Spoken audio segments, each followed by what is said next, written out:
All right, my name is John Vorlis. I am an instructor of film and media at Cleveland State University. I'm also a filmmaker, a documentary filmmaker. I've been fortunate enough to have 2 feature films play here over the years at Chagrin. I'm a huge, huge fan of this festival. An even bigger fan of Mary Ann and everybody that helps put on this festival. Because if you've ever worked behind the scenes at a film festival, I don't know if any of you have, but holy moly, it's a lot of work.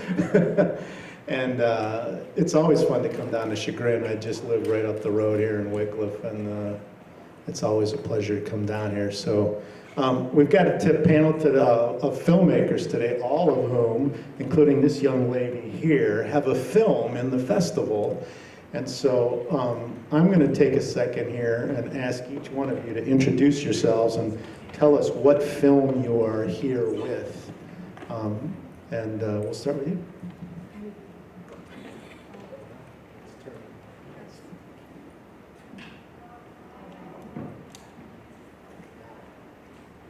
Can you hear it? Can you hear her? Can you hear it? Great.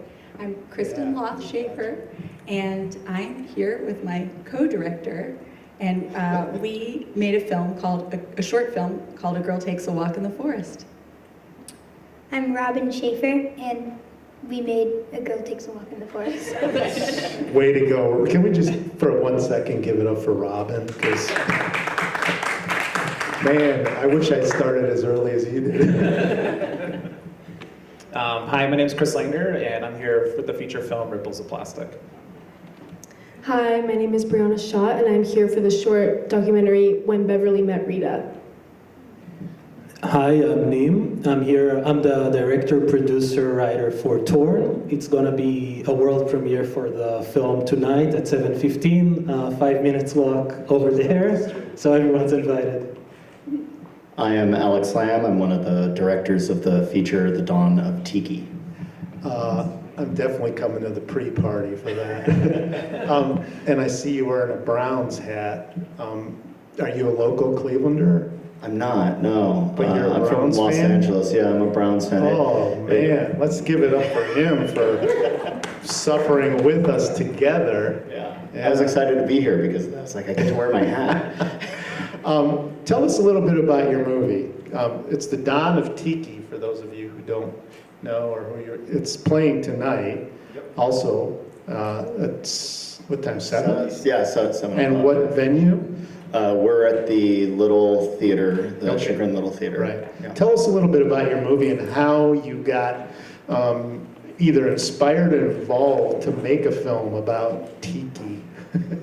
Well, I live in LA. There's a lot of really old historic bars, and my co-director and I wanted to do these little vignettes on these different bars in LA. A lot of them were tiki bars.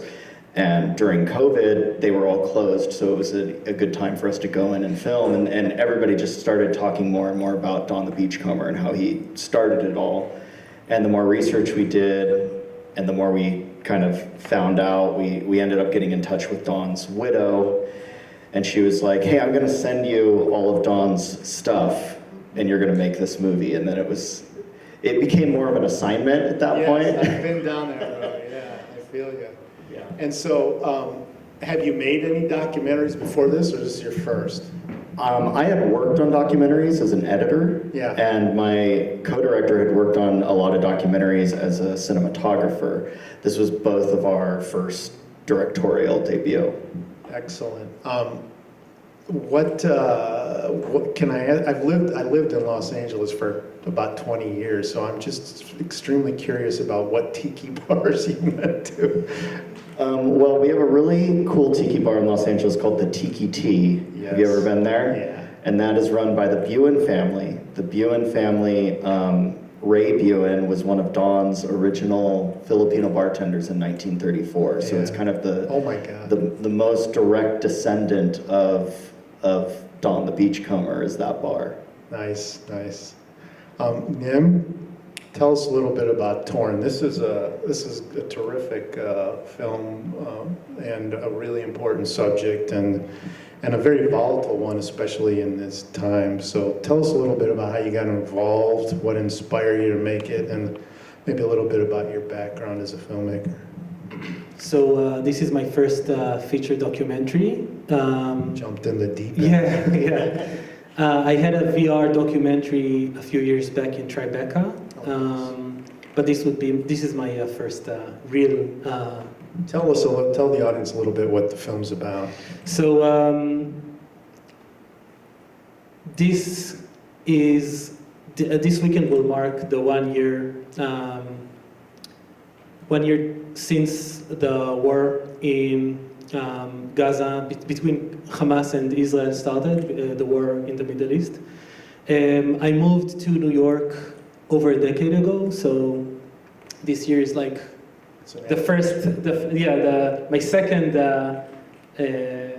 decade, the beginning of my second decade, but it was the worst year in my life, and it was the worst year in Israelis' lives and the worst year of Palestinians' lives.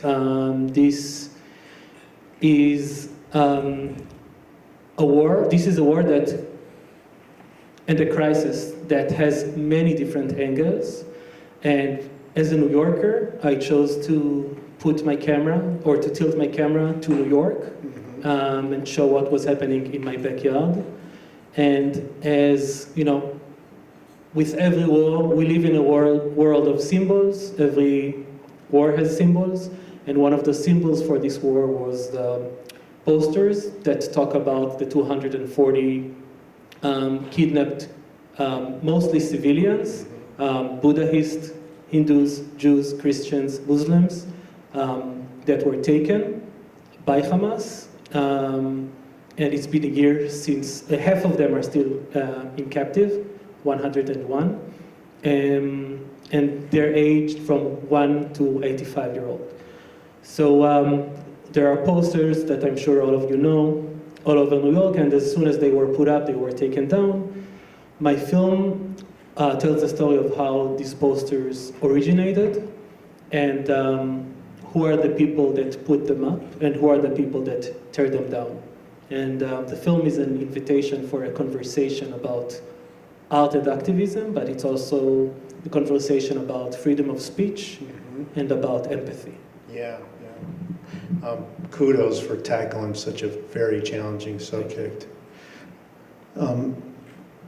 Introduce yourself again and tell us what film and what a little bit about your film.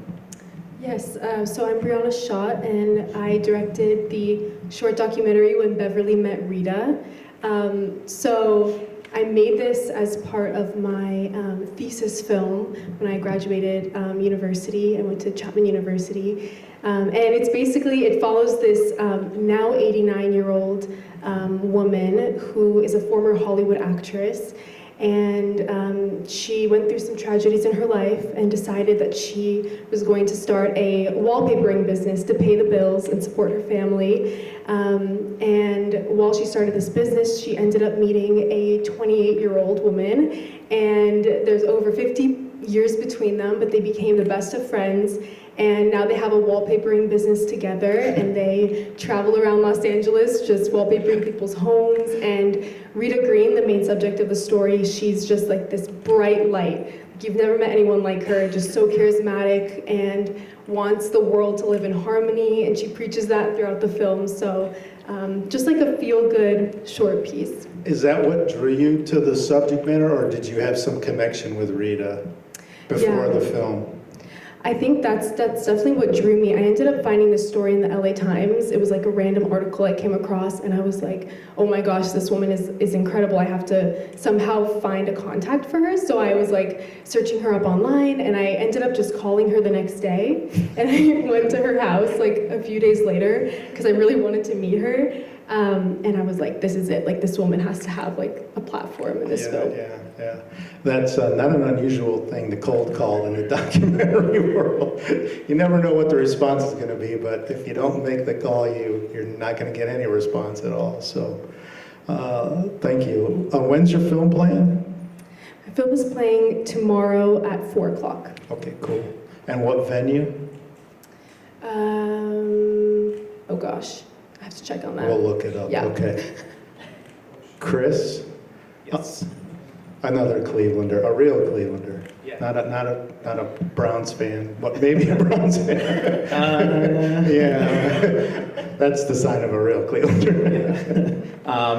So, introduce myself again, Chris Langer, the director of Ripples of Plastic. It's a feature film about plastic entering into freshwater bodies of Oh, the Great man. Lakes. So, Another very topical story. yeah, so in kind of starting the project, found that so many people focus on ocean plastics. There's a lot of films about it. I was really interested in kind of how plastic pollution is affecting the bodies of water in my own backyard. So There's a big one just yeah. up the road, right? Including like the Chagrin River. There's, Yeah. it's a huge watershed heading into Lake Erie. So kind of what I found was there is plastic in our lake, and for the folks that are getting their water from Lake Erie, there is, there's now nanoplastics that's getting into our bodies. So the film, even like we finished like over a year ago, the kind of part of the film's already like outdated because there's so much new research now that kind of shows like,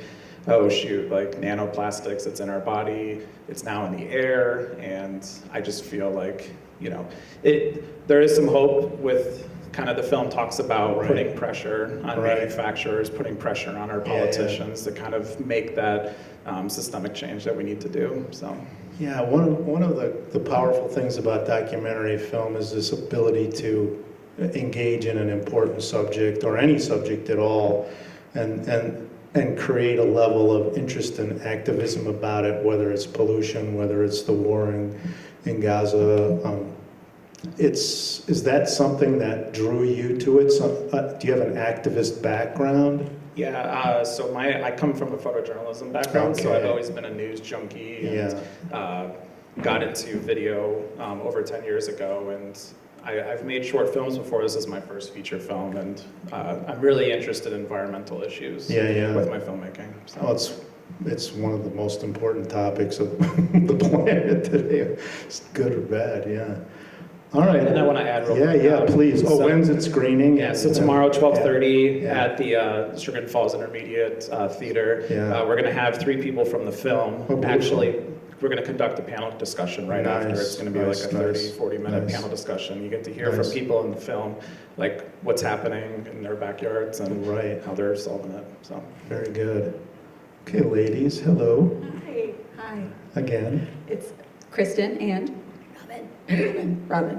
And our film, our short, is A Girl Takes a Walk in the Forest. And That girl right there. This girl right here. She's the star and the person right filmmaker. here. All So we decided that we were going to work on a project together. We were Mhm. going to make a short. Whose sort of idea was it low-tech- first? What do you think?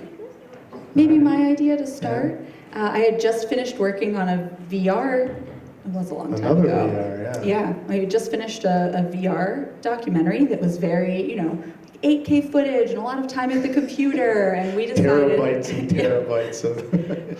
hot fans running all the time on the computer. So we decided we were going to do something low tech together, and we were going to animate a film together. This is an animated film. It is. So Oh, special treat. it's a short film Yeah. that we came up with the idea together. We kind of wrote it together. Robin acted in it.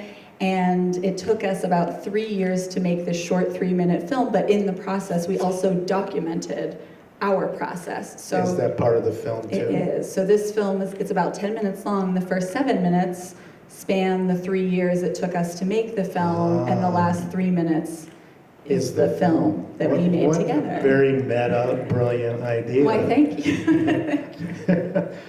You don't traditionally see fully animated documentaries. I teach documentary at Cleveland State, and one of my favorite films, you've probably seen it, Nim, is A Waltz with Bashir, which is one of the greatest documentaries ever made, and it's entirely animated. It's not rotoscope, because that's not the technically correct term, but if you're familiar with rotoscoping, it's very similar. Why animation and not live action? The documentary component is live action, but the heart of it Yeah. sounds like it's animated. So what inspired you to?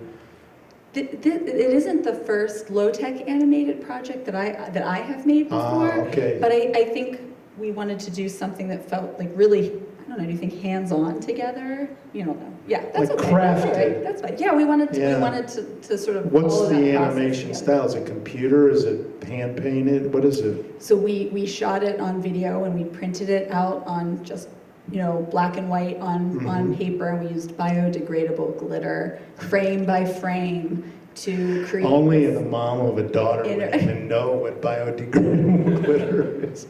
That's beautiful. Yeah. Yeah. So that's you had some background in that. Mhm. Okay, fascinating. I want to talk to the two LA people and the New Yorker. And where are you from again? Are you from this area? I am a little concerned that some sports fans in the room Oh, I might know boo where us. she's from. But we She's are- from the dreaded P word. We're from Pittsburgh. She's from Pittsburgh. You know what? True. We welcome all people in Cleveland. Thank you. Even Steelers fans. Thank you. I think we're pretty neutral on the Yeah. Steelers, though. Okay, but that's all right. So you're not from far away either, though. I mean, where Pittsburghers and Clevelanders are kindred spirits in a lot of ways.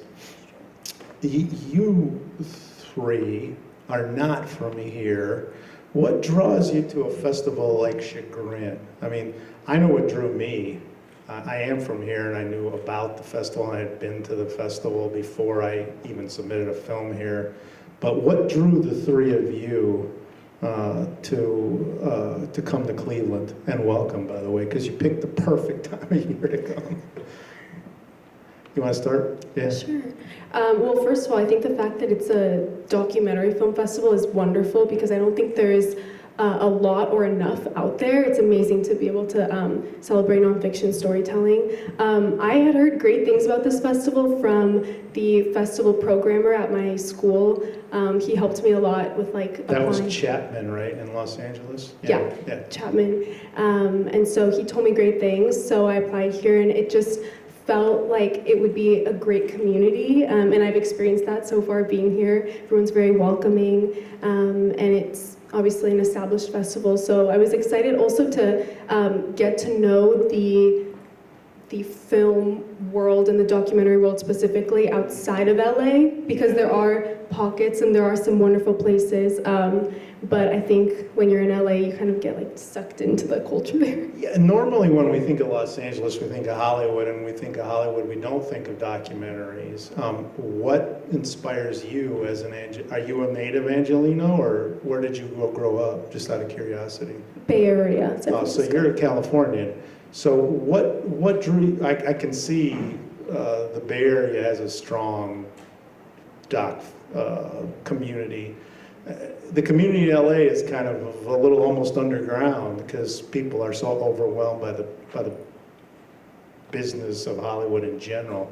What drew you to documentary as opposed to what most Chapman students or USC or UCLA or students Loyola? What drew you to docs? That's an interesting question. I think Chapman has one of the few documentary film programs. It's like very few of us, but it's amazing that we even have that program to begin with. I actually didn't know that I wanted to do film before I came to university. I wanted to do something meaningful, something with like social impact, but I didn't necessarily want to go into like diplomacy or like those routes. Mm-hmm. So I was like, how do I put my interest and passion to something like tangible? Mm-hmm. And then I found the documentary program, and that's where I felt like I ended up like doing a double major with peace studies and like international relations, Fascinating. and then also doing the film program. And so I would spend a lot of my days outside of, learning about like peace and conflict, like out in the wild and like interviewing people and filming them, and it felt like the perfect fit. So Yeah. Fascinating. Nim, what drew you to this festival?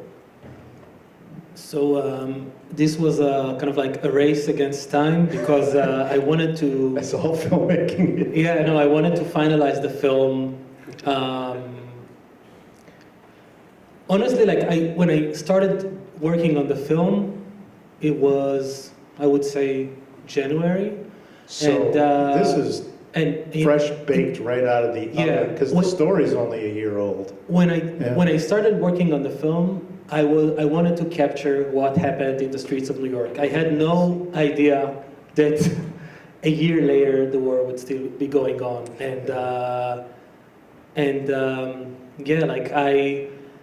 so it was a race against time to finalize the film because I knew that October 7 is in 3 days, and it was important for me, as humans, we talk about anniversaries, we talk Yeah. about dates, so I thought it would be the perfect platform for it, and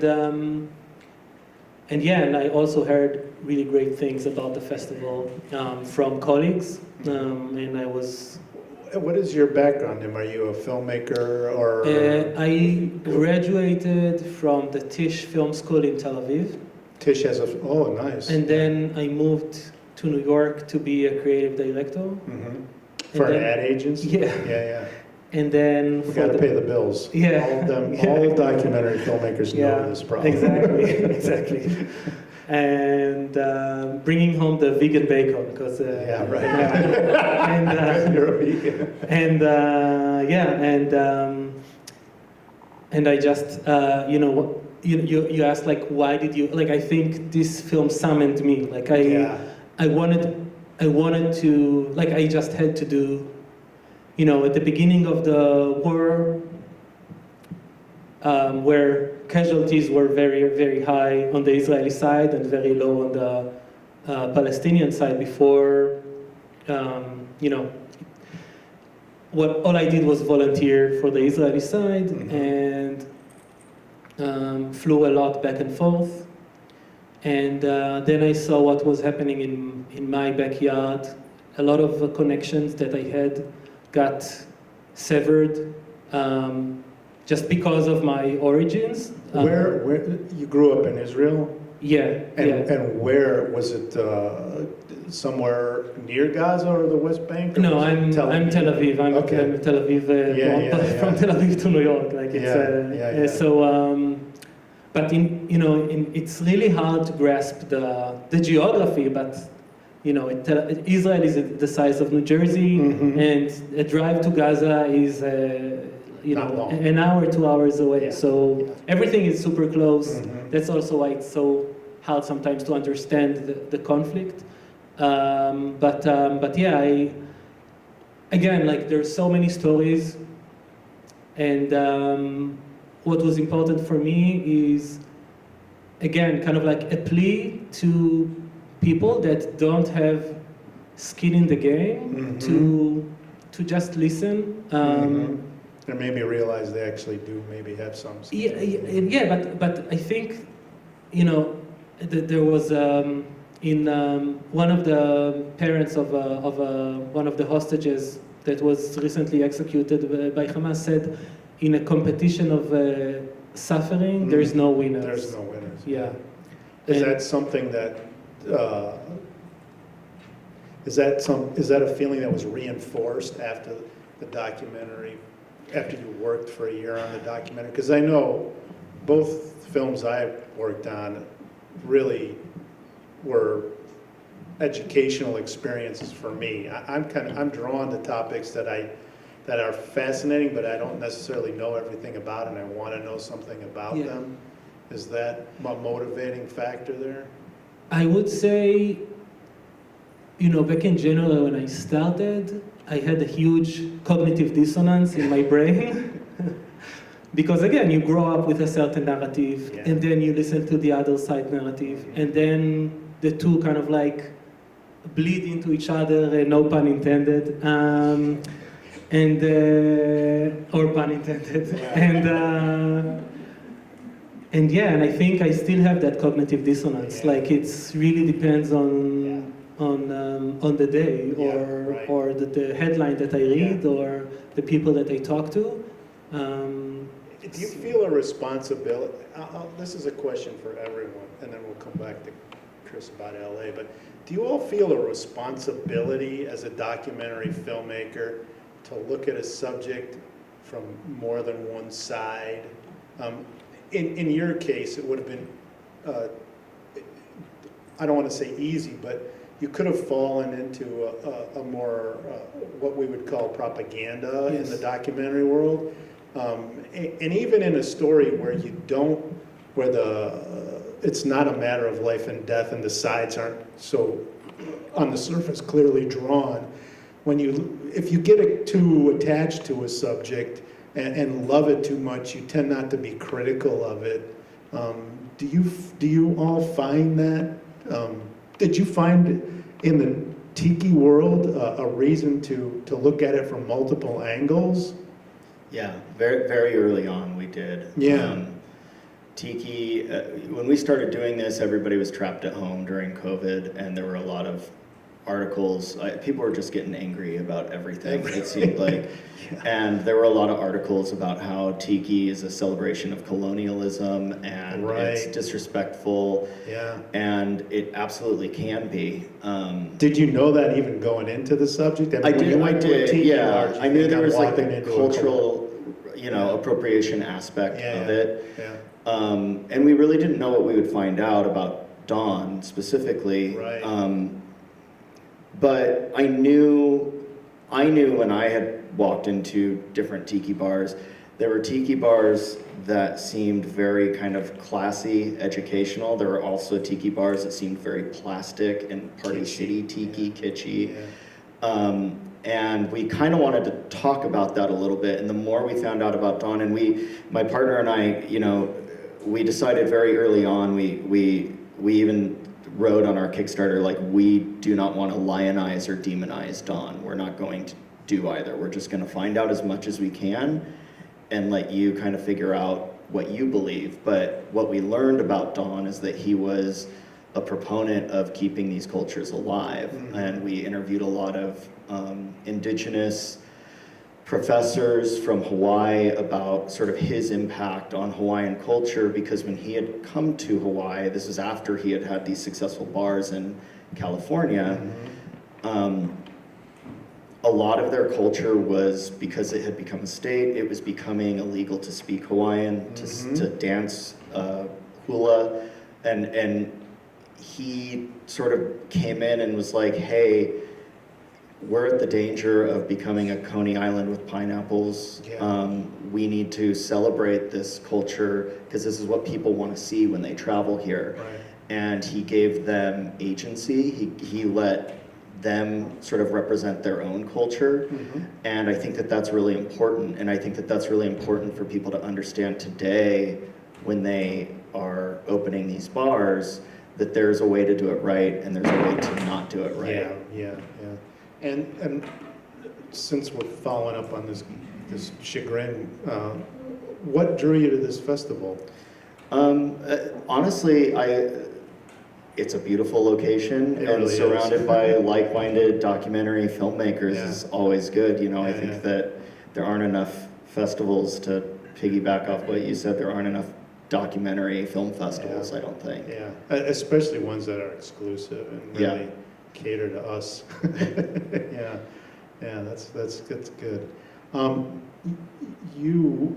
Madame, is there an issue in the walk that you found a theme that sort of ties into this idea of documenting something, or was it more of an exploration or a desire to get away from technology or to see what the world might be like without tech? Because the doc world, I mean, you may all not know this, but technology makes making a documentary both incredibly easy and terrifyingly difficult. Because you can film forever and then you have to figure out how to sift through that and find a story, and that is probably the single hardest thing to do. I mean, how did you approach this documentary? I think when we started the film, we knew we wanted to make a short animated project that was a narrative story, right? So that's the sort of the foundation, those 3 minutes, and we decided that we would capture those, when you start a project, you think it will take you a year, and then suddenly now it's been 2, and now it's been 3. Congrats And to him for that's actually doing incredible it. name. That is incredible. Yeah. So In awe.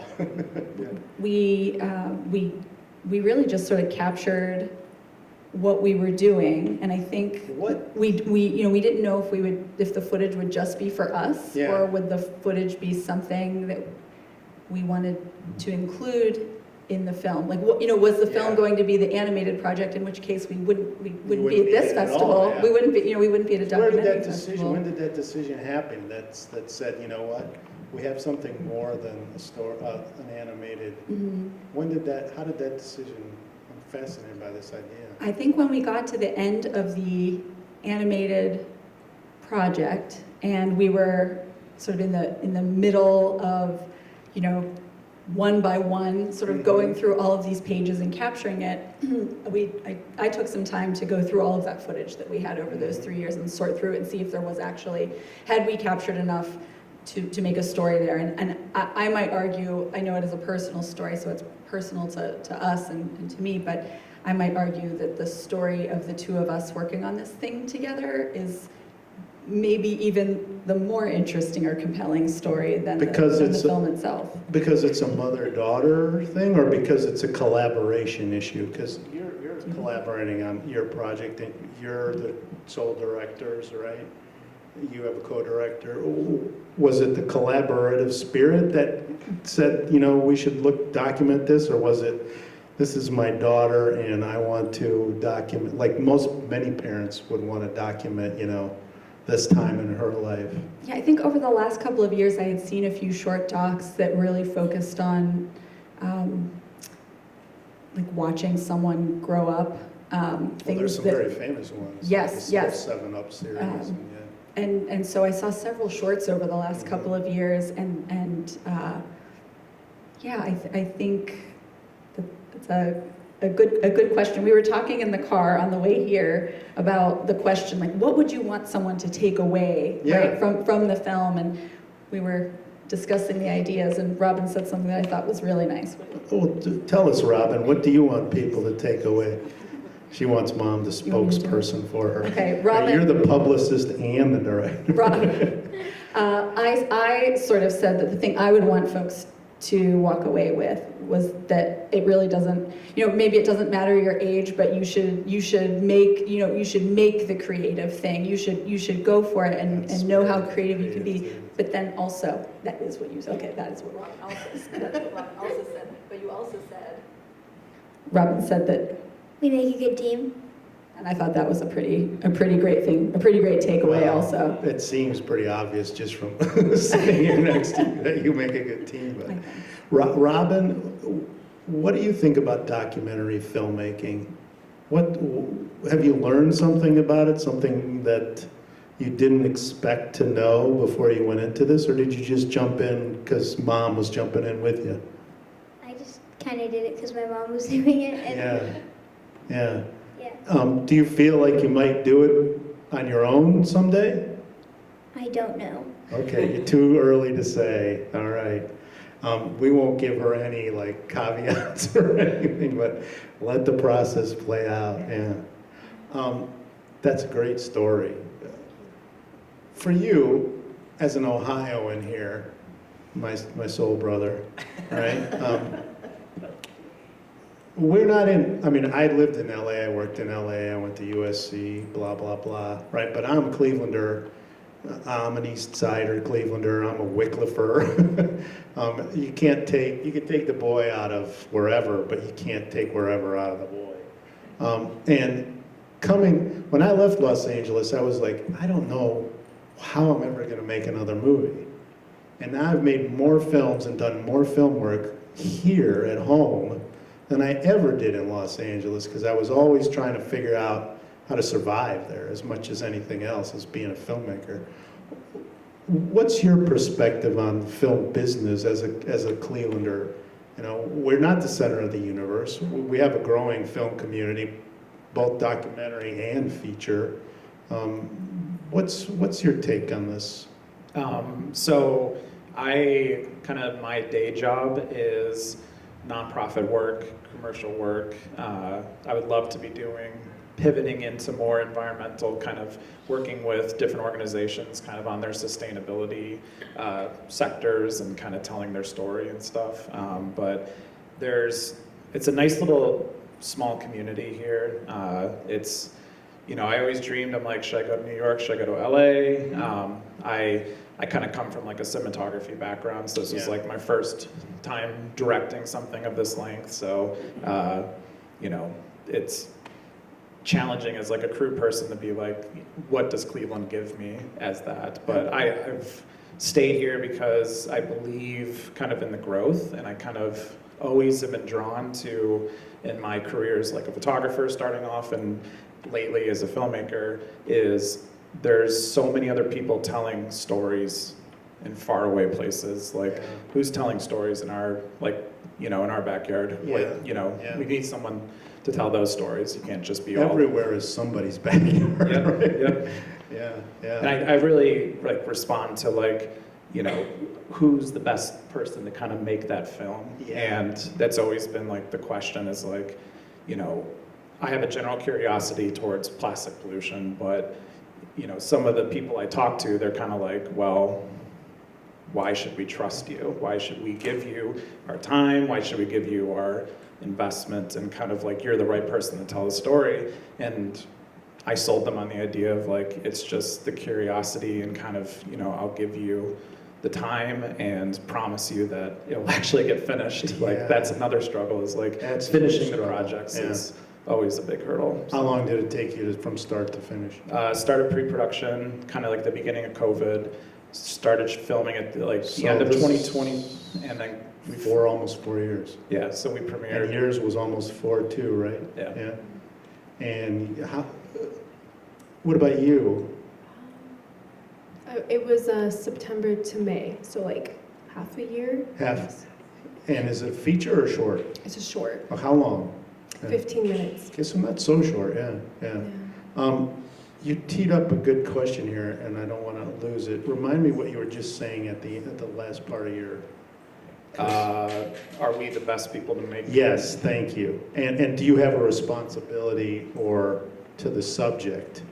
I would like to ask all three of you. And you two are unique in that you are your own subjects, and you have a bond that goes well beyond filmmaker and subject. But we'll come back to you at the end just to see if there's a little different perspective on that. But so you approach Rita.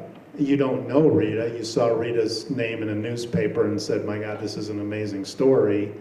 How do you get a subject to trust you enough to open up? I mean, and Nim, I'm sure that it's been a huge part of your journey, and it sounds like yours too. What's that whole relationship like, and how did you navigate it? Yeah, I should say, to preface, I grew up living with my grandparents too, so the telling intergenerational stories was always important, and also I think that the older generations are often ignored a lot. So being able to give her a They're platform, not on TikTok.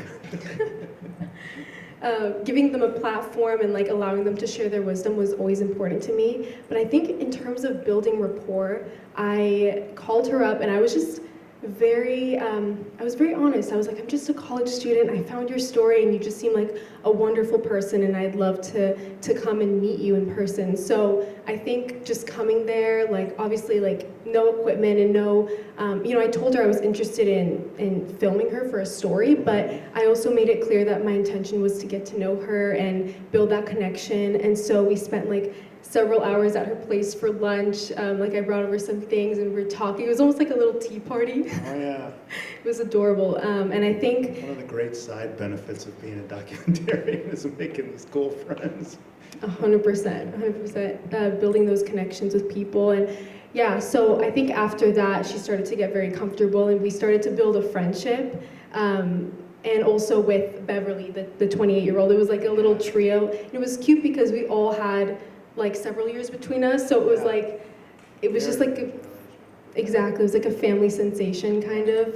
And then when I started filming, it was just so natural, and she was completely herself on camera. Like she was humorous, and it felt very, very authentic. And was Beverly just as, did she have the same sort of, you should be a subject of film kind of reaction when you, Yeah, yeah? I would say so. Yeah. It's so funny because when I first called Rita, she was like, "You should speak to my manager, Beverly." So I ended up communicating a lot with Beverly to make the film, Yeah. and she was like kind of the liaison in a way. Did you ever run into any issues where you're like, listen, I think this would be an important part of the story, but you may not want it in the story? Did you run into anything like that? That's interesting. I think I did encounter a couple points where I was like, "Ooh, is this an ethical line?" You know, in Yeah. documentary.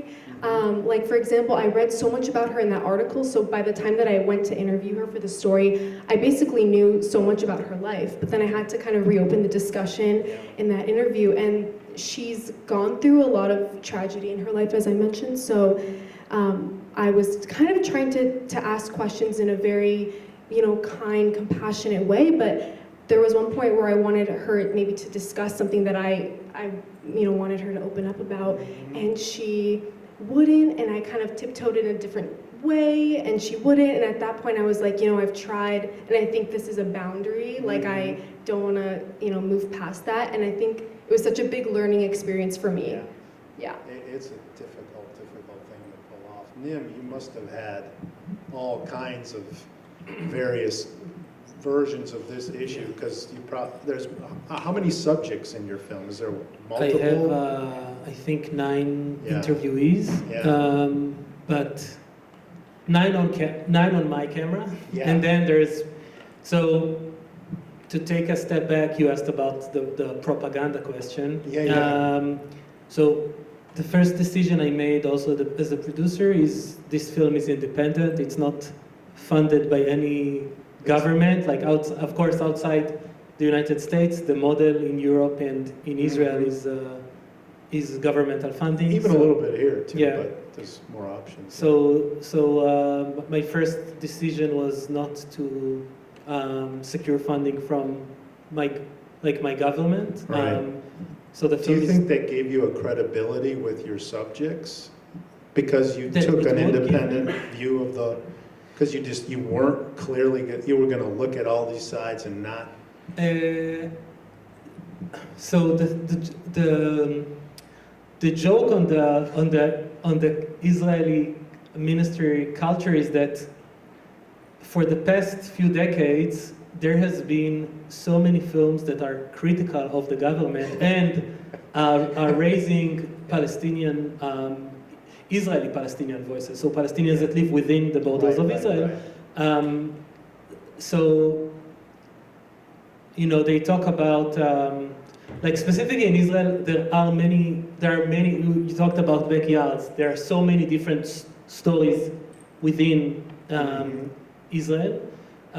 So no, they wouldn't give me a hard time, but I still wanted to step away because this is an American story, and this is a story about New Yorkers. So point of view is important. Yes, and again, I acknowledge the fact that I'm Jewish, I'm Israeli American, so of course I am biased, but I try to be as respectful and I can't be neutral, No. but try to be as respectful to the other side as well.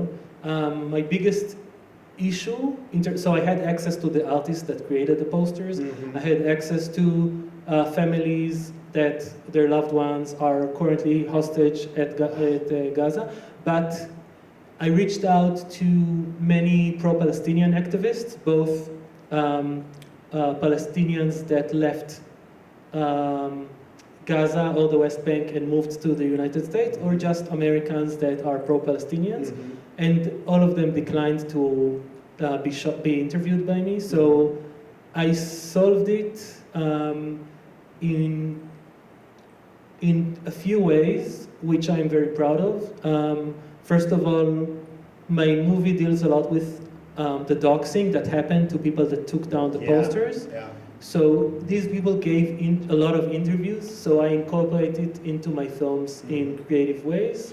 And I'm also letting my interviewees kind of like respond and have a dialogue. Yeah. Of course, it's a dialogue with cuts because they're not in Yeah. the same room, Yeah. but it's as close as I can get to a dialogue Yeah. between the subjects, and I'm very proud of the result. So yeah, there were many challenges in that regard. And what about on the Israeli side, when you talk to people that you would have something perhaps a little bit more in common with? Were they looking at you like, what story are you going to tell here? How are you going to use my voice to? So or were they very open and trusting because they had a relationship with you, or you established one with them?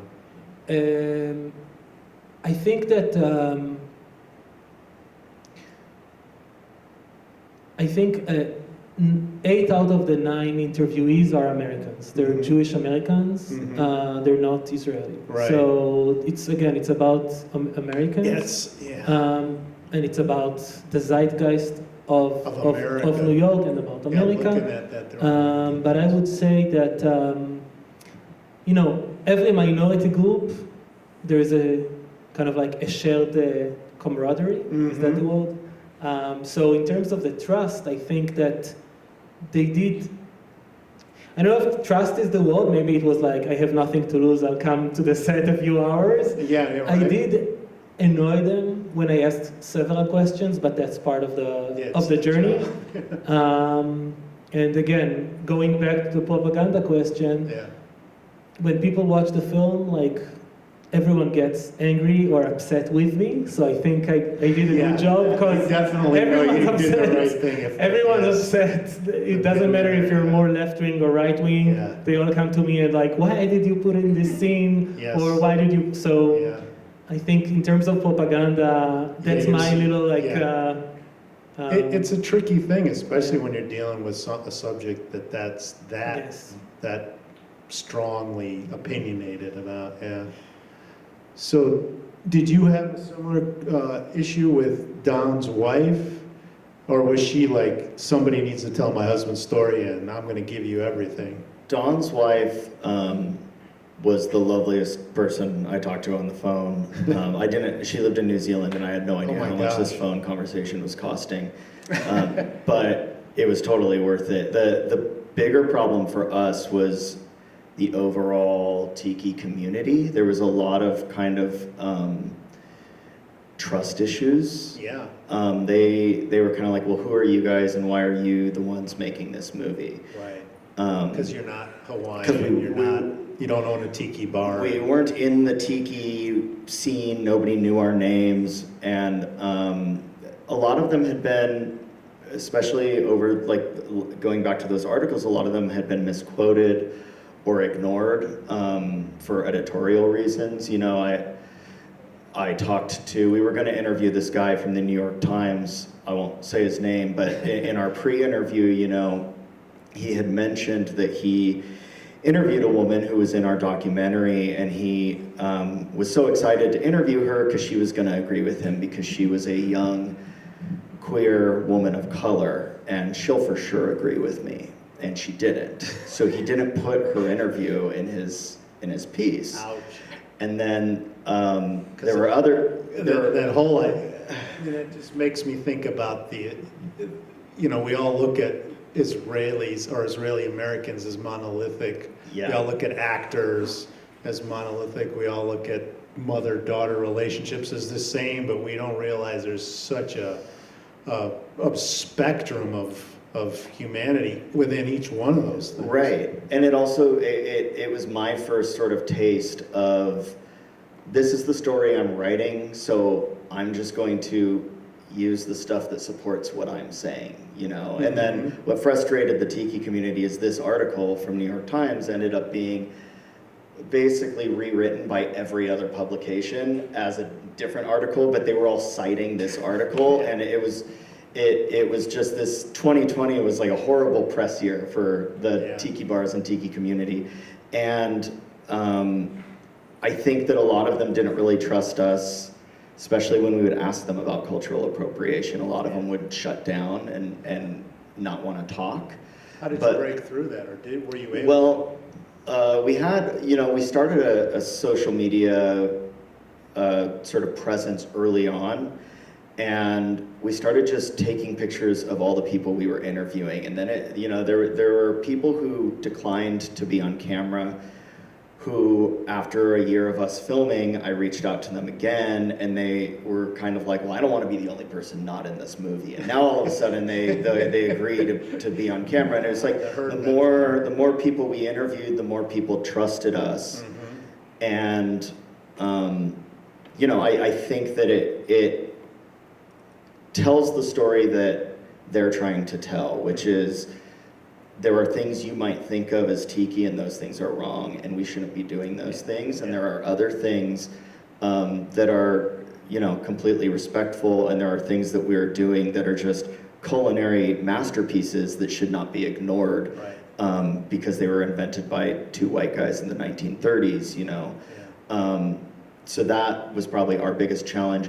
Phoebe agreeing to work with us was much easier, and she was very excited, and then that kind of brought a lot of people in too, because we had Phoebe on board, but she also didn't want to be on camera. It took us 3 years to convince her to do an interview, because we knew that she was going to be the heart of the movie, Yeah. and we were so worried that we weren't going to get her to do an interview, but she did, and she went into some really emotional discussions that I didn't think she was going to do, and she did great. So it couldn't have worked out better. There was a lot of just serendipity where things happened and worked. Ladies, what was the relationship like between the two of you? I mean, you obviously have a mother-daughter relationship, but you're collaborators. You're a subject in the film. Did you find that the boundaries were shifting because you were making a documentary as opposed to just making peanut butter and jelly sandwiches? I think there were some decisions that we had to make together about which things we left in Mm-hmm. and which things we didn't. Yeah. I Because There was a lot of that. Like, there was a lot of that, right? Thank you for being so honest. So, like I would cut something together, and She'd go, no. there was a little bit of that, right? And also maybe seeing, I don't know, maybe you could say about like what is it like to see yourself on camera, because Yeah, good question. certainly there's lots that's in there about like collaboration and working together, but we also captured some moments where we were Best definitely friends. definitely a little frustrated with each other. Does that seem fair? I'm glad no one filmed any of my working with my collaborators. Yeah. Like what did you think about? There were some times where you were sort of like, are you gonna leave that in?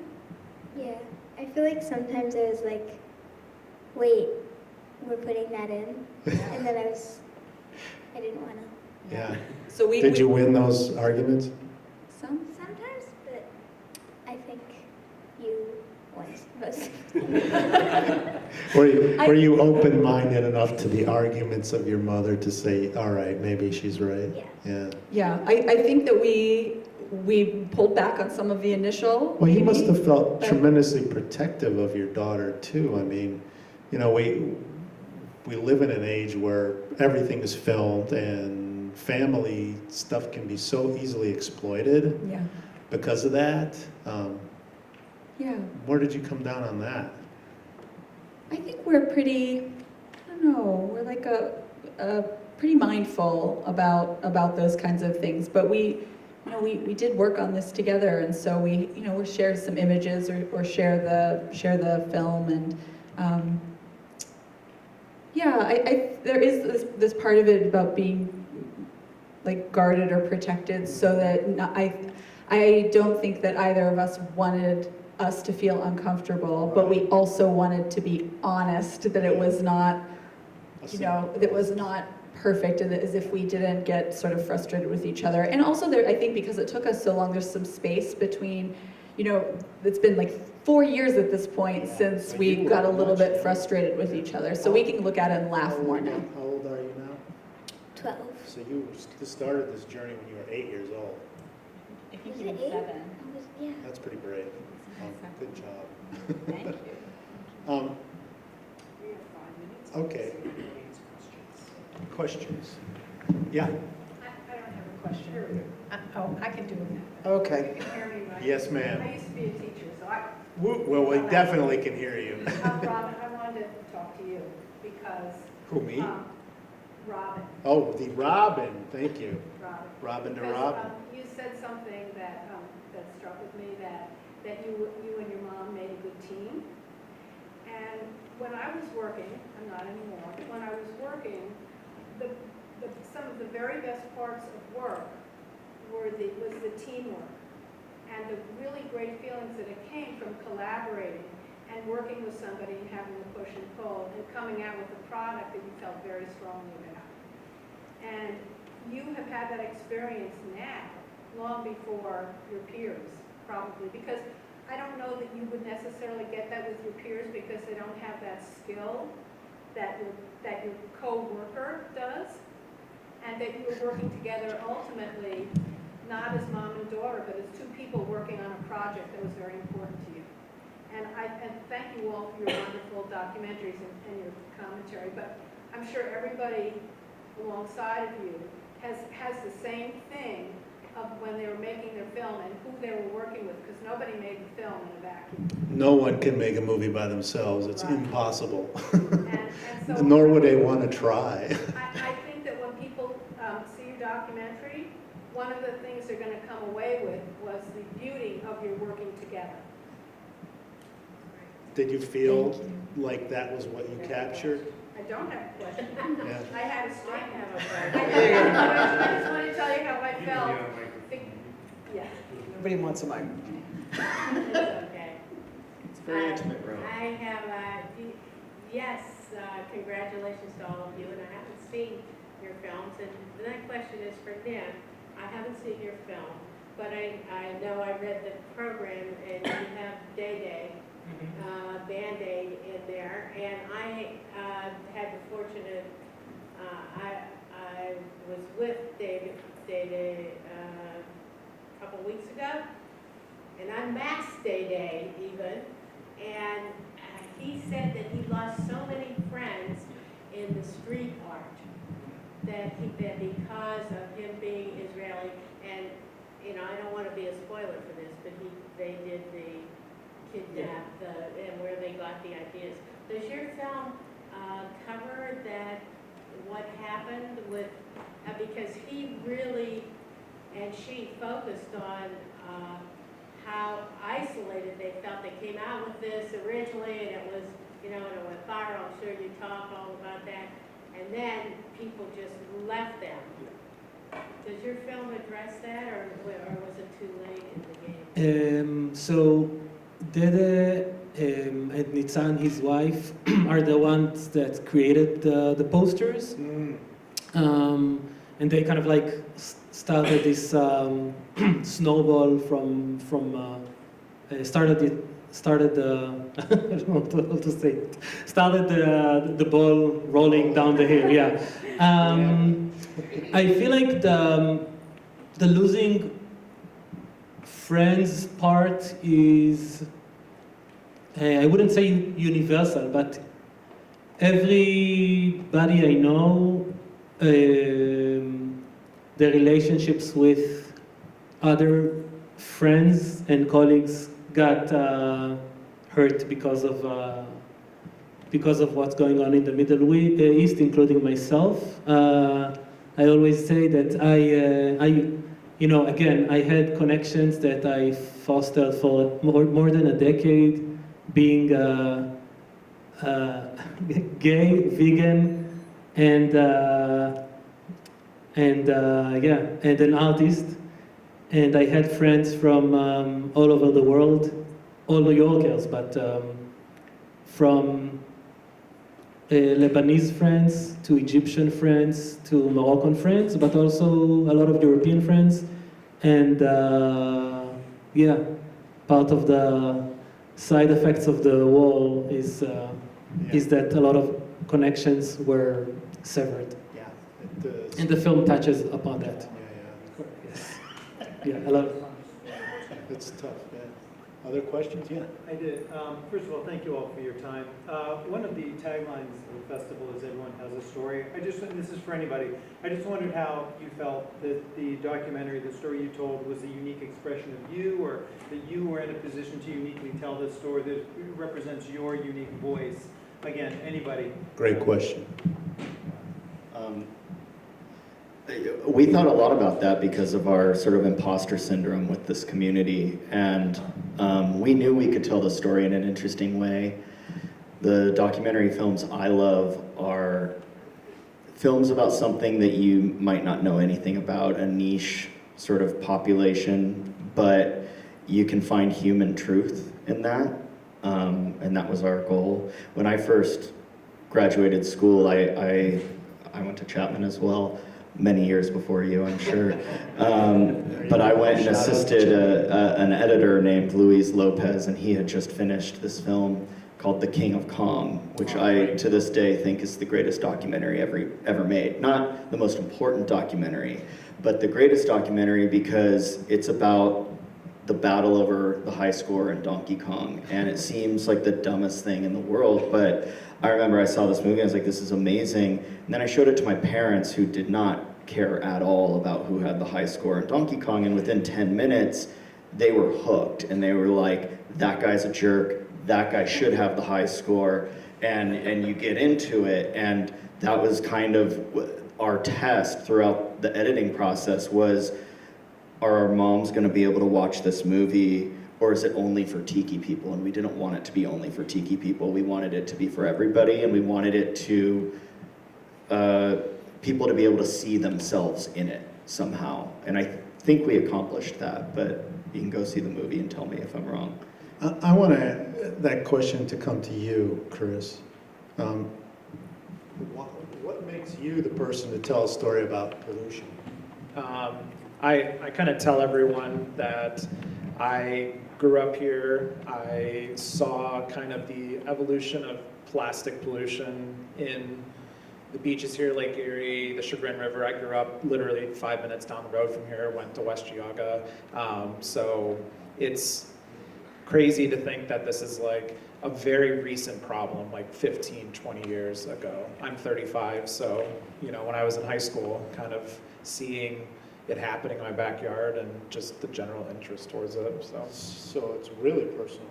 Yeah. I mean, this is your backyard, literally, yeah. Any other questions? All right, can we please have a big round of applause for our panelists? You guys are awesome. I want to see every single one of these movies. So one way or another, I'm gonna, even if I have to talk to Mary Ann about it. Nice work, thank you all.